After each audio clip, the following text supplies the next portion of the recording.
NOV. No? No, sorry.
To Catherine Howard, I know.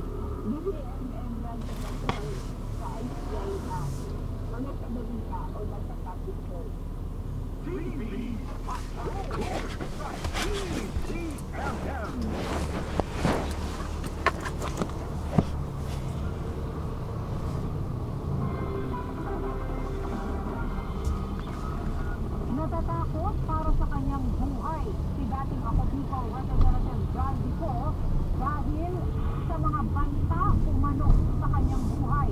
Nilinaw din niyang mahigit 50 billion peso ang naputang kickback umano kina Pangulong Ferdinand Marcos Jr. at dating House Speaker Martin Romualdez. Nanindigan naman ang palasyo na walang katotohanan, hindi kapani-paniwala at maraming hindi nagtutugma sa pahayag ng dating mambabata. Nagpapakol, Rob Manahan. It's like luxury car, right? March 2025 pa lang, Speaker ay nagpaparinig na sa atin sa aming meeting that he will shoot me if I will talk. Natatakot para sa kanyang buhay si dating ako Bicol Party List Representative John Dico. Sa pangatlo at huli na anyang bahagi ng video statement na inilabas niya sa kanyang verified Facebook page. Sinabi ni Go na pinagbantaan siya ni dating House Speaker Martin Romualdez. Nagbabala rin umano si Romualdez na posibleng may iba pang banta sa kanyang buhay. Sinabihan niya ako na pag-uwi ako will be dangerous kasi they might hire someone to do a run on me or hire the police to kill me while in jail. Nilinaw naman niya, higit 21 billion pesos ang mga kickback na sinasabi ng mga DPWH engineers sa ICI. Dahil kina Pangulong Ferdinand Marcos Jr. at Romualdez pa lamang, higit doble na umano ang nakuha nila. Hindi po totoo yan. Ang totoong numero ay 56 billion pesos. At yung halaga na yan ay kay Pangulong Bongbong Marcos at Martin Romualdez na punta lahat. Sana po ay hindi nila ako mapatay bago ko mailabas ang lahat. Kinukuha na ng ABS-CBN News ang panig ni Romualdez at ng Malacanang sa mga bagong pasabog nito, pero wala pa silang tugon nito. Gayunman, kinwestiyon ng Malacanang ang tunay na intensyon ni Zaldico na pagbintangan ang Pangulo na nagputos umanong magsingit ng 100 billion peso insertion sa 2025 national budget. Ayon kay Palace Press Officer Undersecretary Joel Castro Antemano, isinama na dapat ito sa National Expenditure. This is the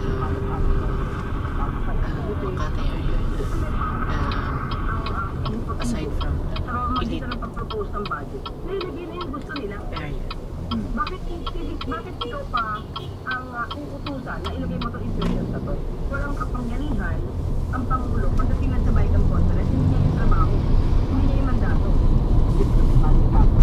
Halos 200 isang halaga pa nga ng mga isiningit na questionable proyekto umanong at nabito o hindi na pumahan ng Pangulo.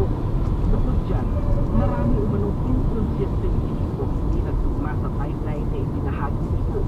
Una, ang umano'y cash deliveries. Sa timestamps nito, nagsimula umano ito Enero pa lang ng 2024. Ilang buwan bago pa isinumite ang National Expenditure Program o panukalang budget para sa 2025.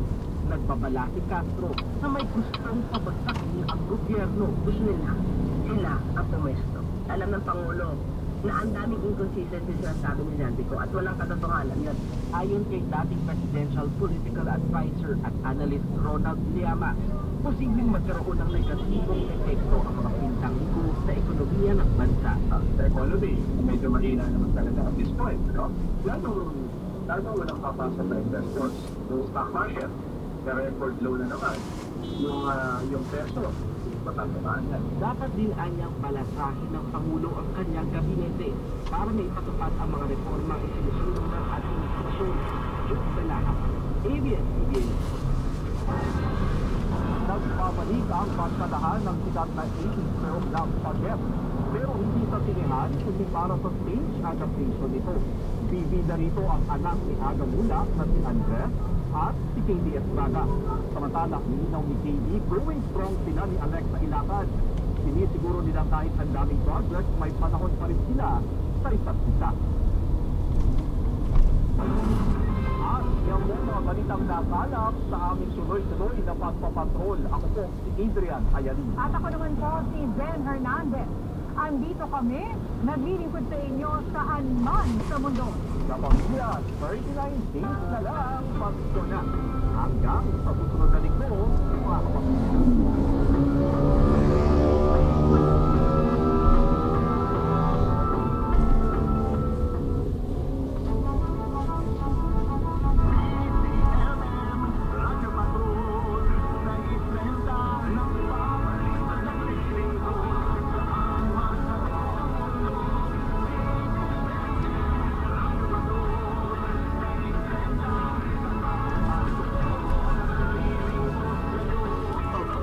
So I need to fix our CCTV at home. 4,500. Ito po ang When you come home, I have someone to Teleradyo. look Una after. sa balita sa public service. Kasabi po kami ng TVP, yung kabisado ng mga broadcaster ng Pilipinas. Oras sa buong kamuluan, alas 6:20 na po ng gabi. Ang oras ay nakita inyo ng Clemex for Kids. Mamis, agapan ng galoobo at lemang nakabara. Ng batang nagundi, Clemex.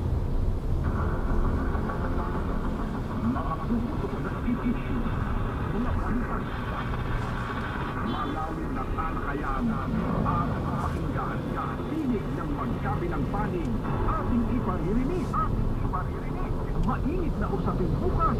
Ngayon ilalabas ng Professor ng Bayan, Ricky Rosales sa Story Outlook. Story Outlook.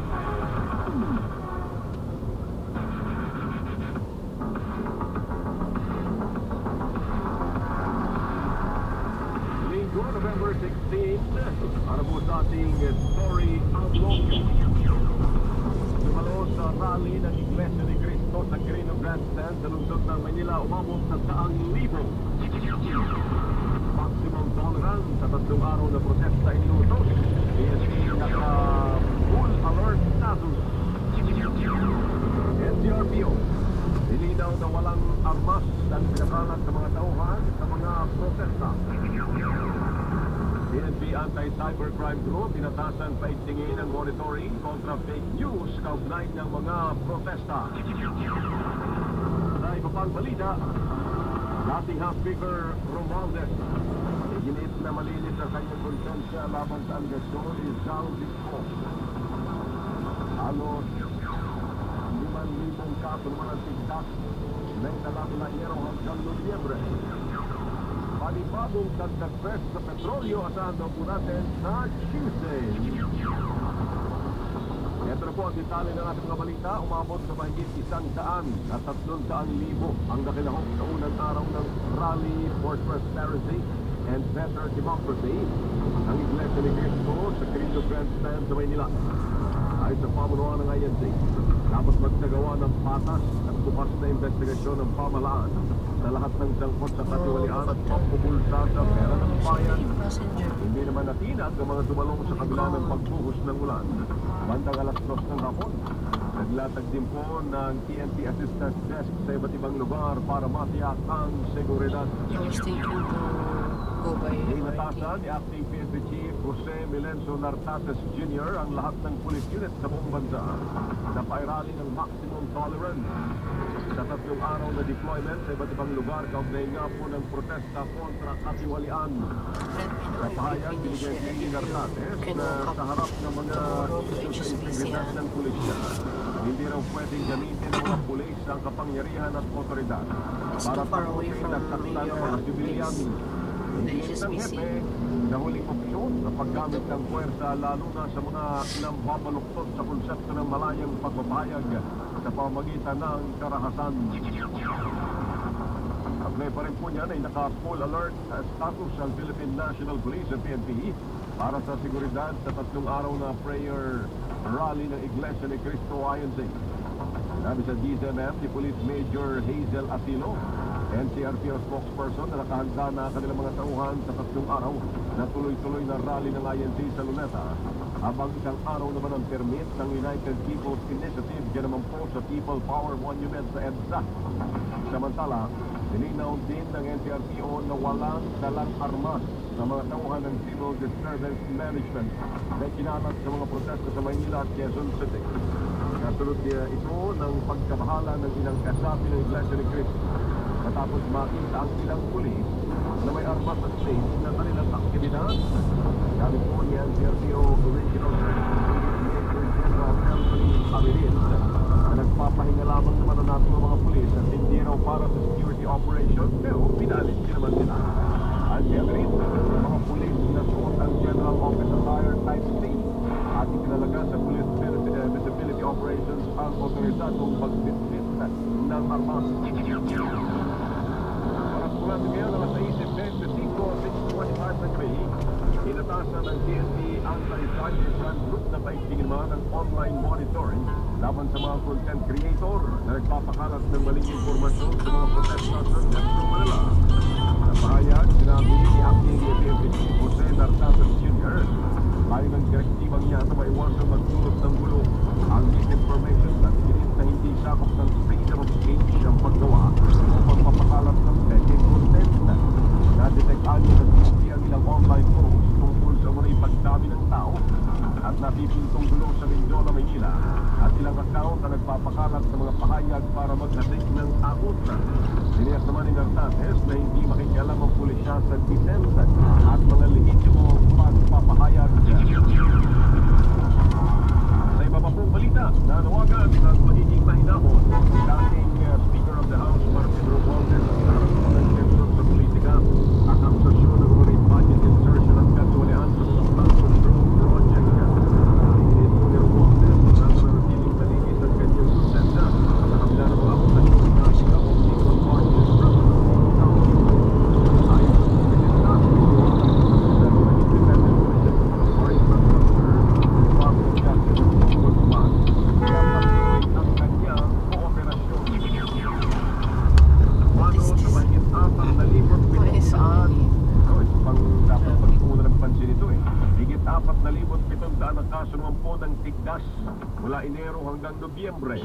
Ayon sa Department of Health, mas mataas ito ng 37% kumpara sa higit 3,000 kaso noong 2024. Sa datos po ay 73% sa naturang mga kaso ang hindi papakunado. Karamihan pa rito ay mga batang 5 taong gulang pababa. Tiniyak naman ng DOH na sapat pa rin ang mga bakuna kontra tigdas matapos dumating ang 2 milyong doses nito sa bansa noong Friday. Ito na mga motorista, mga kapamilya kaservisyo motorista. Abiso po sa atin dahil kasama na raw po ang panibago na naman dagdag presyo sa produktong petrolyo sa Martes. Maglalaro sa piso hanggang 2.30 kada litro ang taas ng diesel at gasolina. Habang wala naman itong pagkalang ng petrol kerosene. Dahil rin tayo pinagtutupag na price freeze sa bansa patay sa pelikula ng State of National Calamity ni Pangulong Marcos Jr. dahil naman po yan sa kansa ng tagyong Pino. Yan po ang mga sariwang-sariwa, mga nagpapagang balita ngayong Sunday evening sa Story Outlook. Ako naman ho ang inyong tagapaghatid balita. Ako yung Professor ng Bayan, Ricky Rosales. balita at talakayan ating pakinggan. Story Outlook. Yan ang istoryang aabangan ngayon.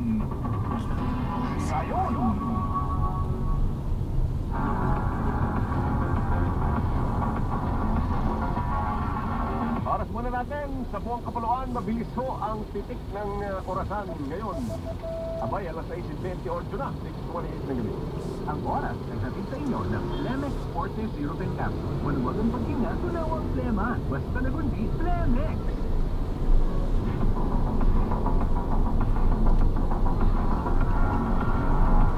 Ayan! Magandang gabi po, Luzon, Visayas, Mindanao, Worldwide, sa lahat po ng suki ng DZMM Radio Patrol sa Istrenta at DZMM Teleradio in the Philippines, all over the world. Mata niyo na ho ang Story Outlook. Ng oras po tayo, samangyang alas 7:30 po tayo ng gabi.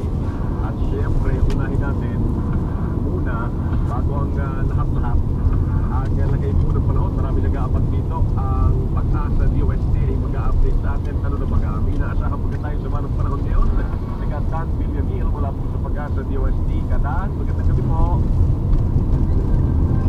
Panahon. Patayo pinamonitor na low pressure area. Ay, Dan, sandali ha, sorry. At meron pala tayo dapat ng dyan, sticker. Hindi lang nakuha yung una mong pasok, Dan. Pakita, sorry. Go ahead, please. Good evening po, Prof. Ligat at mga taga-subaybay.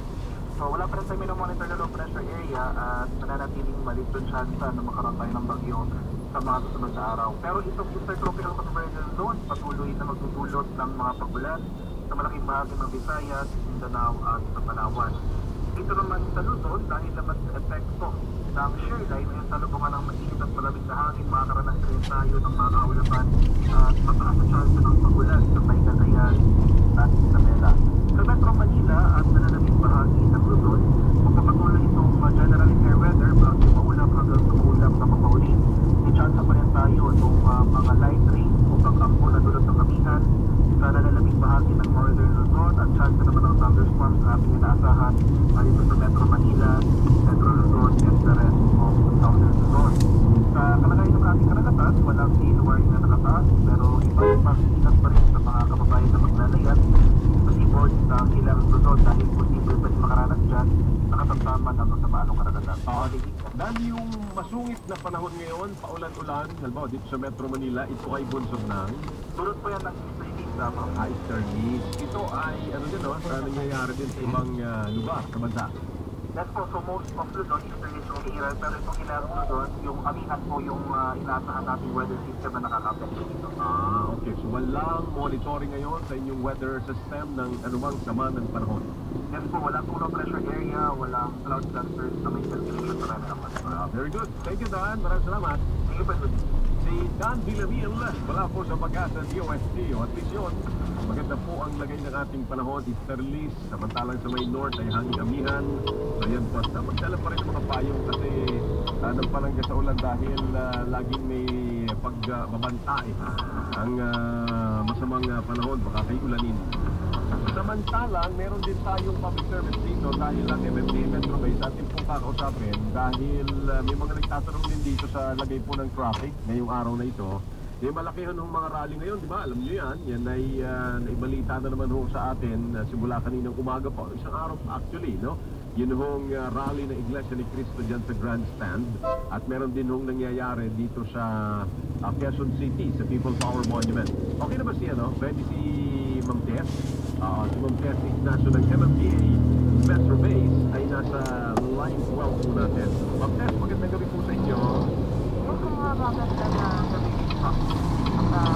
Sa mga nagtatanong po regarding doon sa flow ng traffic dito sa kahabaan ng EDSA, pagmula dito sa Balintawak, may pagdating sa may approach ng Mundo, bagyang babagal po yan hanggang makarating po dito sa may SM North. Pero after ng SM North, tuloy-tuloy na po yung kaluwagan hanggang makarating na po yan dito sa may Guadalupe. Bagyang babagal lamang po yan magsapit dito sa may tramo hanggang makarating po dyan sa may Taproton. Rotonda. Yung kabilang panig, yung northbound lane, approach ng FB Harrison patungo dyan sa may Top Rotonda, may kabagalan po, yung dali naman sa dyan. Pero after ng Top Rotonda, tuloy-tuloy na yung kaluwagan patungo dyan sa may Kalayaan. Bagyang babagal po yan pagdating dito sa may approach na ng Rilayan hanggang makarating na po yan dyan sa may White Plains. So they have Dala traffic ongoing prayer. pa ho yung groupings dito sa meron pong concert po yata yung nakikita namin na ongoing activity dyan. Apo. Pero after ng White Plains, tuloy-tuloy na po muli yung kaluwagan patungo dyan sa may Kamuning. Muling babagal yan pagdating dito sa may approach ng Quezon Avenue patungo ng SM North. Pero after ng SM North, tuloy-tuloy na po muli yung kaluwagan. Yung sa may Rojas Boulevard naman po, close to traffic po yung Rojas Boulevard magmula dito sa may Anda Circle hanggang dito sa may Quirino. Vice versa po yan. So yung mga patungo ng Manila, wala po silang ibang pwedeng daanan kundi dito sa may Top Avenue. Na sa kasalukuyan, okay Sa naman po gitna po yung kayo flow ng bababa, traffic. no? Opo, sa Yung gitna lang po. kaninang binanggit mo, Ma'am Tess, sa along EDSA northbound, ano? Opo. Northbound, ang southbound, Yung southbound po, walang problema. Maluwag po. Maluwag Yan siya. lang sa may SM North, sa may user flat.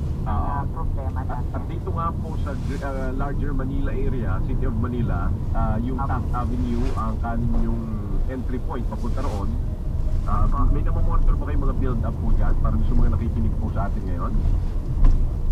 Yung pag-umpisa po dito sa may United Nations, patungo dyan sa may harap ng City Hall ng Manila, dyan po, medyo may kabagalan. May kabagalan. Dyan. Apo. Ito ay mabagal than the usual dahil nga po dito sa activity o talaga namang parang lagi matraffic naman dyan eh. Usually po parang mas mabagal po siya. Okay. Expected, dito naman po ngayon. Okay na po, ma'am. Pwede na po. Ingat po kayo.